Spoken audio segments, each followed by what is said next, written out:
Ja, het is voor mij altijd lastig natuurlijk als werkgever om echt iets over personeel te zeggen. Ik wil wel aangeven dat mevrouw Latour heeft zelf ontslag genomen, dus wij hebben haar niet ontslagen. En de kwalificaties van Eik Posner, of dat zij een godsgeschenk is, dat laat ik echt aan hem. En ik denk dat mevrouw Latour een hele goede gynaecoloog is. En ik denk dat het jammer is dat zij uiteindelijk besloten heeft om bij ons weg te gaan. Maar de meeste mensen hebben regie over hun eigen leven en kunnen zelf kiezen of ze hier komen en ook of ze gaan. Ik weet dat wij gecommuniceerd hebben in de samenleving dat het op dit moment lastig is in de gynaecologiegroep. Dat we mensen hebben die gaan en dat er een hoop waarnemers zijn. Maar we weten ook dat we heel veel nieuwe mensen al hebben aangenomen. En dat we verwachten dat we begin volgend jaar weer helemaal op sterkte zijn. En dat iedereen dan ook weer gewoon zijn eigen vaste gynaecoloog kan hebben. Ik denk, dat is natuurlijk het belangrijkste voor de patiënt, dat je hetzelfde gezicht steeds ziet. En dat je je vertrouwt bij de arts die je behandelt.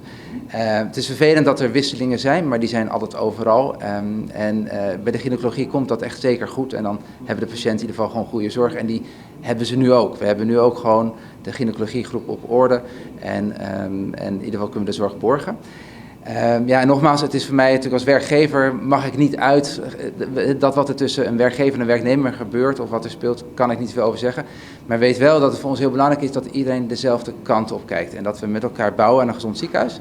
De afgelopen jaar hebben we het ziekenhuis financieel gezond gekregen. We hebben geïnvesteerd in onderwijs, we hebben geïnvesteerd in duurzaamheid. We hebben veel meer zorg. We hebben de neurochirurgie veel beter op de kaart gezet. We hebben veel meer zorg naar ons toegetrokken, waardoor mensen veel minder naar het buitenland hoeven. We hebben de zorg beter bij elkaar gebracht.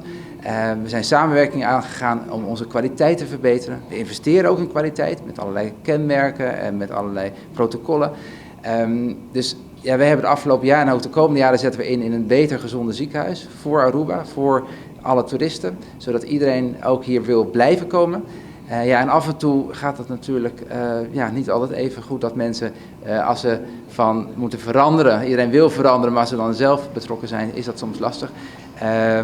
Maar ik heb er alle vertrouwen in dat we met elkaar ervoor staan, elke dag opnieuw. En dat we met elkaar één team zijn. En dat vind ik heel belangrijk, dat het niet uitmaakt wat je doet hier in het ziekenhuis, maar dat we het samen doen. En dat je niet alleen rechten hebt, maar ook plichten.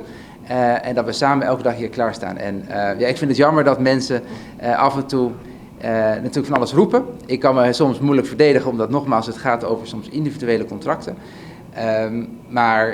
Ik denk dat als we hier naar het ziekenhuis krijgen, dat er een heel mooi ziekenhuis staat waar we allemaal trots op mogen zijn en waar hele goede mensen werken.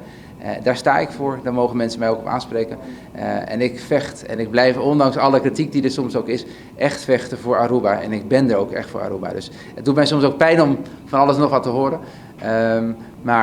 Ik heb goede vertrouwen dat met de mensen hier we echt iets heel goeds neerzetten. En daar ben ik heel trots op.